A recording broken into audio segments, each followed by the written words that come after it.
Hello everyone, कैसे हो आप सब। तो आज मैं एक नया प्रश्न फिर लेके आया हूँ जो परीक्षा की दृष्टि से बहुत ही इम्पोर्टेंट है। ठीक है, इसके बारे में परीक्षा में पिछली बार पूछा गया है, इसलिए आज मेरे साथ बने रहिए। आज की क्लास में कम से कम आपके 4 से 5 नंबर कंफर्म होने वाले हैं। ठीक है, इसलिए आज का नया टॉपिक है। कई टीचरों ने इसके बारे में बहुत कम बताया कि किस प्रकार से हम इस प्रश्न को करने वाले हैं। ठीक है, अब इस प्रश्न पर चलते हैं। तो आज का प्रश्न हमारा क्या है, उन अभिक्रियाओं की कुल कोटि की गणना कीजिए जिनका वेग व्यंजक है।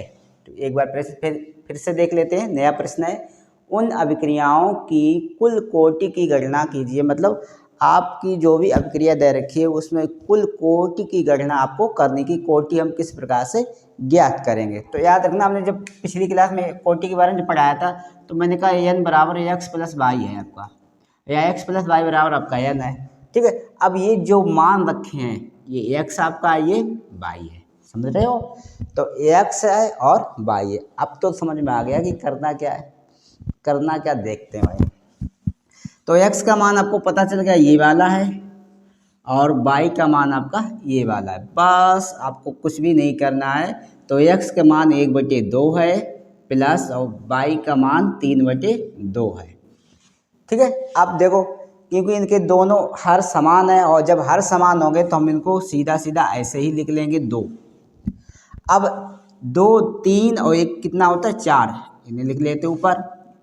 क्योंकि जब हर समान होंगे तो याद रखना तो उनका लासा भी बिल्कुल समान ही होगा। मतलब जब हर दो है या हर 3 होते दोनों तरफ तो उनका लासा 3 होता है। अगर इसमें हमारे सवाल में हर 2 दे रखे हैं तो लासा भी 2 होगा। ठीक है, तो अब इसको 2 से काट दीजिए, 2 दूनी 4।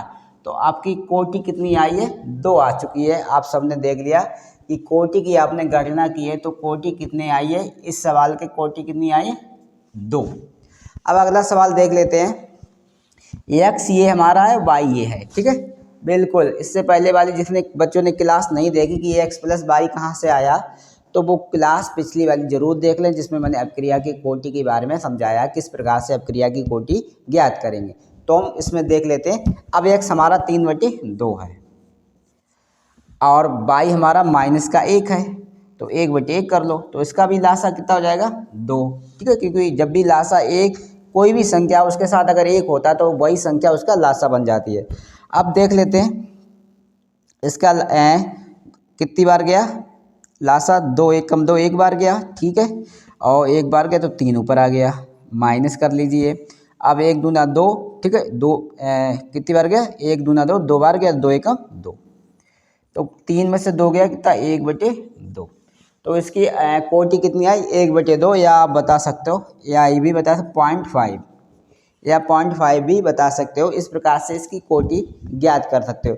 तो उम्मीद करता हूँ आप लोगों ने कोटि निकालना आराम से सीख लिया और ये सूत्र लगाना है, जो भी घात पहली घात वो उसको x मान लेना, दूसरी घात को आप y मान लेना। यहाँ प्लस लगा है, यहाँ माइनस इसलिए लगाया क्योंकि घात हमारी माइनस में चली जाए तो प्लस और माइनस का जो भी वो होता है मल्टीपल वो तुम्हारा माइनस ही हो जाएगा। ठीक है, तो इसे याद रखना, अगर कोई माइनस घात होगी, अगर ये भी माइनस होती तो हम यहाँ पर भी माइनस लगा लेते, तो उस कंडीशन में हमारा माइनस में उत्तर आता, लेकिन जुड़ने पर। ठीक है, तो ये तो उम्मीद करता है जोड़ घटाना गुणा भाग तो सभी को नॉर्मल आते होंगे, इसमें कोई कंफ्यूजन नहीं। इसमें बस आपको याद रखना ये वाला सूत्र लगाना है, दोनों घातों को जोड़ देना है। अगर कहीं 1 2 माइनस घात है तो उसके हिसाब से आप जैसे सवाल लगाए जाते हैं उसके हिसाब से मैनेज कर लेना है। ठीक है, अब चलते हैं अगले टॉपिक की तरफ। तो अगला टॉपिक हमारा है स्क्रीनशॉट सबने ले ली। ठीक है, सबने ले ली होगी उम्मीद करता हूँ। निम्न अभिक्रियाओं के वेग व्यंजकों से, अगला प्रश्न है, बहुत अच्छा प्रश्न है, यहाँ से भी प्रश्न बनते हैं। निम्न अभिक्रियाओं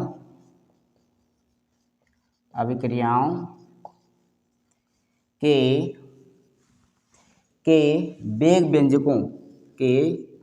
वेग व्यंजकों से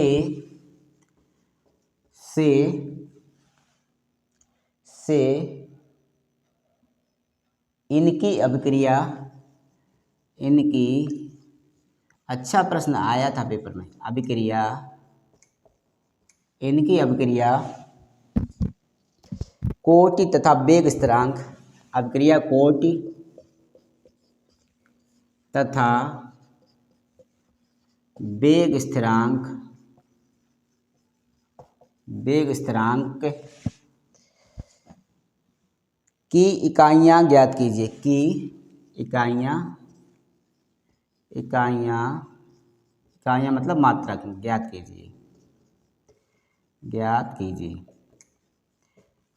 तो इसमें याद रखना, यहाँ सवाल कुछ इस प्रकार दिया रखा है आपका। पहला सवाल दे रखा है कुछ क्वेश्चन 3NO, क्या है 3NO, इस प्रकार दे रखा है। रिएक्शन N2O, इस प्रकार से दे रखा है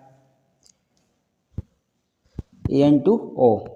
फिर दे रखा है आपका वेग बराबर, इधर वेग बराबर दे रखा है K इंटू NO की पावर 2। देखो यहाँ पर N के 3 है, लेकिन यहाँ पर N के 2 हैं। O का तो सही है, तो आई थिंक मेरे को लगता है यहाँ N 3 होगा। ठीक है, अगर यहाँ N 2 होगा, हमें सिर्फ इससे मतलब रखना है। आपकी पावर कितनी चलिए 2, मतलब आपकी कोटि कितनी होगी आप बता सकते हैं। कोटि बराबर आप कितनी है, कोटि बराबर आपकी 2 हो गई। ठीक है, लेकिन अभिक्रिया की कोटि आपने देखो, जो भी बैलेंस होगा N के मान पर जो भी होगा, 4 हो, 3 हो, 2 हो, वही आपकी कोटि होगी। ठीक है, अब हम देख लेते हैं वेग स्थिरांक मतलब निकालना है, मतलब मात्रक निकालना है। तो जब भी आप वेग स्थिरांक की गणना करें तो सूत्र लिख लें K का मात्रक, इसका सूत्र जरूर लिख लें। और ये सूत्र जब आप लगाएंगे तो कतई गलत नहीं हो सकता। सूत्र क्या है, मोल बटे लीटर 1 माइनस n, इसकी पूरी पावर चलिए 1 माइनस 1, ठीक है, इनटू सेकेंड इनवर्स। इस प्रकार से आपको सूत्र लर्न कर लेना, याद कर लेना है, क्योंकि इस सूत्र से हम इसकी इकाई निकाल लेंगे। अब बात करते हैं n क्या है हमारा। n क्या है, n तो हमारा कोटि है भाई। n बराबर आपकी जो भी कोटि है 2, तो 2 रखेंगे तो n की जगह, तो क्या बन जाएगा आंसर किस प्रकार से करोगे, मोल बटे लीटर। अब देखो 1 माइनस 2, क्योंकि n की जगह में 2 रखने, इनटू सेकेंड इनवर्स। ठीक है, अब देखो 2 में से जब जाएगा 1 तो कितना बचेगा, आंसर लिखते हैं। तो मोल बटे लीटर और माइनस का 1 इनटू सेकेंड इनवर्स। ठीक है, अब इसकी भी पावर माइनस 1 है, उसकी भी पावर माइनस 1 मानी जाएगी। ठीक है, तो किस प्रकार से हम इसे लिखेंगे, आंसर हमारा क्या हो जाएगा। आंसर देखते हैं, मोल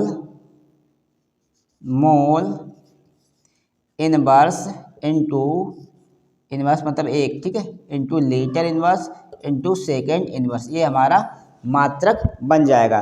तो बस इसका इनवर्स, फिर इसका इनवर्स, फिर इसका भी इनवर्स। ठीक है, इस प्रकार से आप इसका जवाब देंगे। ठीक है, और हाँ एक बात और, इसका तो इन्वर्स है, लेकिन ये नीचे जब ये ऊपर जाएगा तो ये प्लस का निशान है, ठीक है, यहाँ पर आप प्लस दिखाएंगे तो एल का जो मान होगा वो प्लस में होगा। ठीक है, एल का जो भी मान आएगा वो प्लस में आएगा। तो इस प्रकार से आप इसे निकाल सकते हैं। इस प्रकार से एक और प्रश्न दे रखा है, चलिए देखो अगला प्रश्न चलते हैं। ये तो एक हो गया, एक दूसरा प्रश्न इसी प्रकार से, स्क्रीनशॉट ले जल्दी, बहुत अच्छा प्रश्न है, पेपर में आता है। ये सूत्र जरूर याद कर लें, अगर ये सूत्र ना कर पाएँ तो समझो ये सवाल नहीं कर पाएंगे आप लोग। अब कोटि जो भी घात चली होगी वो आपकी कोटि होगी, तो n की जगह पे आपको कोटि रखना है। तो 2 में से 1 जाएगा तो 1 बचा, तो मोल इनवर्स जब ये ऊपर जाएगा तो ये हो जाएगा जो ये ऊपर जाएगा ये प्लस में हो, तो लीटर की पावर 1 और सेकंड इनवर्स। इस प्रकार से आपको इकाई ज्ञात हो जाएगी। ठीक है, अब अगला क्वेश्चन लेते हैं हम, दूसरा इसके इसी टाइप का बिल्कुल अभी समझ में आता है आपको। अगर सब सवाल को थोड़ा सा परिवर्तन कर दे, लिखा है H2O2, सवाल दूसरा लिखा है H2O2, एकदम मार्केट चेंज कर लूँ, प्लस 3i माइनस लिखा हुआ है, फिर है प्लस 2H प्लस लिखा है रिएक्शन। ठीक है, फिर लिखा हुआ है 2H2O लिखा हुआ है आपका, फिर लिखा हुआ है I2 की पावर माइनस। अब फिर लिख दिया इन्होंने बेग बराबर के इंटू H2O2 की पावर 1 इंटू I माइनस की पावर 1। इस प्रकार से आपका दैर्घ्य का समीकरण में क्या है हमें कुछ मतलब, हमें इससे मतलब है बेग बराबर हमारा क्या है। तो हम क्या करने वाले हैं, पहले हम इसकी कोटि निकाल लेते हैं। तो कोटि बराबर हमारा क्या होता है x प्लस वाई। तो x ये हो गया, वाई ये हो गया, तो क्या हो गया 1 + 1 = 2। अब ये हमने मात्रक 2 वाला गया, अभी इससे पहले जो हमने सवाल किया था मतलब क्वेश्चन किया था उसकी भी कोटि 2 आई थी।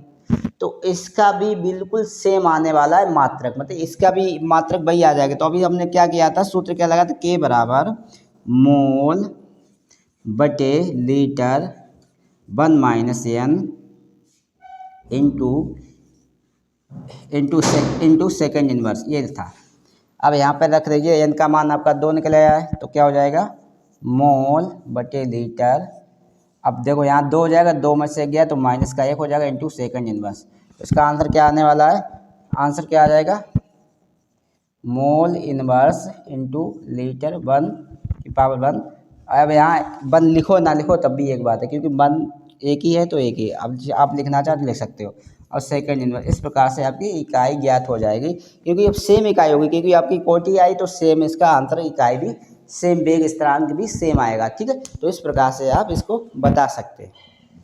स्क्रीनशॉट लें, बहुत ही आसान, इस प्रकार के प्रश्न बहुत आसान है, बच्चे इसी प्रकार के प्रश्न कर नहीं पाते हैं। लेकिन अब तो कोई प्रॉब्लम ही नहीं, अब तो आप कर सकते हो आराम से, कोटि निकाल लीजिए।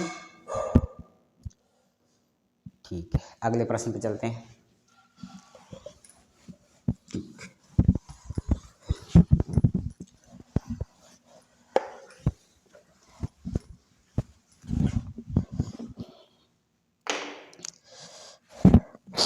चलो अगला।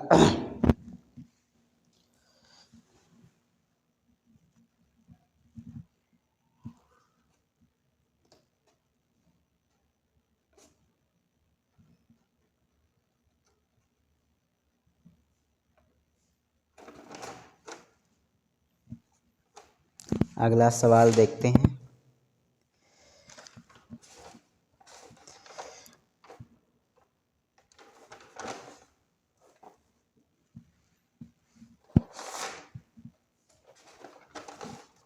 चलो अगला सवाल है आपका, एक प्रश्न लेते हैं। यहाँ से न्यूमेरिकल जरूर आने वाला है, ये तो क्लियर हो गया। प्रथम कोटि की एक अभिक्रिया, क्या सवाल, प्रथम कोटि की एक अभिक्रिया, यहाँ से सवाल बनता है, इसलिए आप लोग जरूर लगा। अभिक्रिया के लिए वेग स्थिरांक के का मान देखा है 5.5 × 10⁻14।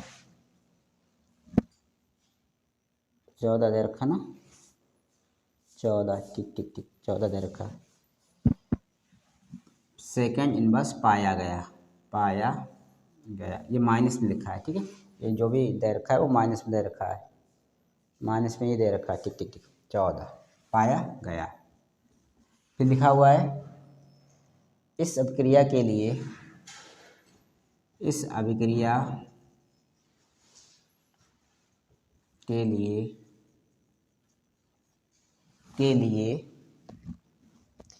अर्ध आयुकाल की गणना करें। अर्ध आयुकाल की गणना करें। इस प्रकार से पूछा, कल आपने वेग स्थिरांक किया था, आज अर्ध आयुकाल पूछा, तो अर्ध आयुकाल का सूत्र क्या बन जाएगा, T½ बराबर 0.6293/K। और K का मान आपका ये दिया गया है, चलो लगा लेते हैं सवाल को। तो 0.693 के का मान आपका ये दे रखा है, ठीक है। के का मान कितना दे रखा है, ये नीचे रखते हैं 5.5 गुणे 10 की पावर 14 ही है, ठीक। अब हम क्या करते हैं, इनको सही से लिख लेते हैं, इनको हम क्या करते हैं, सही से लिख लेते हैं। अब हम क्या करेंगे, इन्हें सही से लिख लेंगे, ठीक है। 693 .693 ठीक। चलो हम इस घात को ऊपर ले जाते, पहले इसको हम ले जाते ऊपर। अब पॉइंट को हम जब 693 भाग देंगे, देखो अब जब हम इसको ऊपर ले जाएंगे तो क्या होगा, 693 गुणे 10 की पावर, ये माइनस में है, ठीक है, ये माइनस, तो ये ऊपर गई तो क्या हो गई, 10 की पावर प्लस के 14 हो गए बटे 5.5। अब इसका हम भाग देंगे, जब हम इसका भाग देंगे तो पता क्या प्राप्त होगा, 126 गुणे 10 की पावर 14, ठीक। अब दशमलव हमारा आना एक अंक बाद यहाँ आना चाहिए था। देखो यहाँ तक, अगर हम यहाँ तक जो भी लगाता है तो भी उसका सवाल सही है, ठीक है। यहाँ तक अगर कोई लगाता है तो भी उसका सवाल सही है। अगर यहाँ तक नहीं लगाते हो, माना कि आगे अगर लगाना चाहो इस प्रकार से या करके, तो क्या लिखोगे, ये दशमलव आपका एक अंक इधर आएगा। ये प्लस की घात है, कल माइनस की थी तब इधर तब कम मिलेगी, ये प्लस की, प्लस में उल्टा होगा। अब हम इधर जा रहे हैं तब भी इसमें कम होगी, ठीक है, याद रखना प्लस में होगा ऐसा। अगर यहाँ माइनस होती, अगर मैं इधर जाता तब यहाँ घात बढ़ जाती, लेकिन अगर यहाँ है क्या प्लस, और इधर हम चल के आते, अगर यहाँ माइनस होती इधर चल के आते तो यहाँ कम होती, ठीक है, ये बात याद रखना। तो क्या होगा, 1.26 गुणे 10 की पावर 13। आपका ये भी सवाल 1.26 गुणे 10 की पावर 13, इस प्रकार से आंसर भी प्राप्त होगा। अब कई बच्चे सोच रहे हैं इसका भाग दिया नहीं, डायरेक्ट ही आंसर निकाल ले, तो क्योंकि यूट्यूब पे पढ़ा रहा हूँ, स्पीड में कर रहा हूँ, तो कोई नहीं, करवा के दिखाता हूँ। बच्चे वीडियो छोड़ देते हैं, पूरा देखते नहीं है, ठीक है। अब वो लगाएंगे बैठ के, पता चलेगा आंसर कैसे आया ये, ठीक है। और चलो देख लेते हैं, ऊपर कितने अंक हैं, 3 अंक हैं। 3 जीरो हम नीचे बढ़ाएं, एक ऊपर, तो नीचे सीधे हम ऊपर ऐसा करके 693 देखो है, नीचे अगर हम 3 जीरो बढ़ाएं समझो, तो 1 जीरो ऊपर भी बढ़ेगा, तो 3 जीरो जब नीचे बढ़ेंगे तो 55,000 हो जाएगा, और 1 जीरो ऊपर भी बढ़ेगा तो 69 30 हो जाएगा। तो 1 जीरो हम ऊपर ना बढ़ाकर और 3 जीरो नीचे ना बढ़ेगा, हम नीचे कितने जीरो बढ़ाएंगे, 2, तो नीचे हमारा कितना हो जाएगा, 5500 हो जाएगा, ठीक है भाई, 55 आ जाता, क्योंकि एक इसका 1 जीरो और इसके 3 जीरो, तो 1 जीरो ने 1 जीरो को काटिए, बचे कितने, 2 जीरो, क्योंकि 3 और 1 जीरो ने 1 जीरो को काट तो बचे 2 जीरो। अब इसका भाग लेते, भाग जा नहीं रहा है तो पॉइंट लगा लेंगे, जीरो बढ़ा लेंगे, ठीक है। अब भाग कितनी बार जाएगा, एक बार जाएगा, क्योंकि ये 6000 है, ये 5500 है, ठीक है, एक बार गया तो 5500, बचा कितना, 0 3 9 में 5 गया 4 1, सही घट गया, सही घटा, 1430। फिर भी भाग नहीं जाएगा, तो भाग नहीं जाएगा तो जीरो बढ़ा लेते हैं, कर लेते हैं कितनी बार, ये 14 5 15 ज़्यादा हो जाएगा, तो 2 ही बार जाएगा, देखो, तो 2 0 0 2 0 0 2 पंचे 10, हासिल का 1, 2 पंचे 10 1 11, 0 0 3 और 1 मटे 3, ये कुछ नहीं, फिर जीरो बढ़ा लेते हैं। अब हमारा यहाँ कितना है, 33, तो 5 छक्का 3 और 5 सत्ते 35, देखो ज़्यादा, तो 5 छक्का 3, तो 6 बार जा रहा, तो 5 छक्का 30, 1 2 3 4, इस प्रकार से। तो ऐसे कर लेते, 0 0 0 6 0 0 6 पंचा 3 और 6 पंचा 3। एक बार दोबारा चेक कर लेते हैं, दोबारा इसे हम देख लेते दोबारा, 6 0 0, ठीक, 6 0 0 6 पंचा 3, हाथ लगा 3 और 6 पंचा 3 3, पूरा पूरा कट गया रे, तो ये पूरा पूरा कट गया, ठीक है। तो कितना आया, यही तो आंसर है, बिल्कुल ये वाला बिल्कुल सही आंसर आया। अब हमने कहा ये इस दशमलव को अपन ने एक अंक इधर बढ़ा लिया, एक अंक इधर बढ़ा लिया, तो ठीक है, यहाँ से एक घात जो 14 थी वो कम हो जाएगी जब आप इधर एक कदम जाएंगे। अगर मैं कहता ये दशमलव यहाँ होता, अगर एक अंक इधर आते, जब प्लस होता तब कंडीशन, अब यहाँ माना कि माइनस आए, मेरा यहाँ -14 है, अब दशमलव मेरा यहाँ था, यहाँ जब मैं चल के इधर आए तो यहाँ कम हो जाएगी, ठीक है। लेकिन अब है हमारा प्लस, अब प्लस है तो मैं अब प्लस में क्या इधर जा रहे हैं तो अब भी कम होगी, याद रखना। इधर जाएंगे प्लस में तब कम होगी, लेकिन प्लस में जब इधर आएंगे तो प्लस में बढ़ जाएगी घात, इस प्रकार से याद रखना। फिलहाल प्लस में आप घातों के पीछे परेशान मत होइए, आपका इतना आंसर आ रहा है तो इतना ही आंसर आपका बिल्कुल सही माना जाएगा, इसमें कोई कंफ्यूजन नहीं, ना ही कोई नंबर कटेगा। और ये इस प्रकार से भी बच्चे अगर कर पाते हैं तो इसमें भी कोई नंबर नहीं कटेगा, क्योंकि किताबों में ये भी आंसर देखने को मिलता है, ये भी देखने को मिलता है। तो आज की क्लास आपको कैसी लगी? उम्मीद करता हूँ बहुत अच्छी लगी, क्योंकि आज के जो भी टॉपिक हैं वो परीक्षा में ज़रूर पूछे जाते हैं, इसलिए हर क्लास को ज्वाइन करिए टाइम टू टाइम, क्योंकि अब समय है कम, क्योंकि यूपी बोर्ड की परीक्षाएँ 22 फरवरी से स्टार्ट होने वाली हैं। पहला पेपर अभी पता ही चल गया कि हिंदी का ही होता है, तो सब लोग बने रहिए रोज़ रोज़, क्योंकि मैं वही प्रश्न करवा रहा हूँ जो यूपी बोर्ड अक्सर पूछता है। ठीक है, मिलते हैं कल, bye, tata, bye bye bye.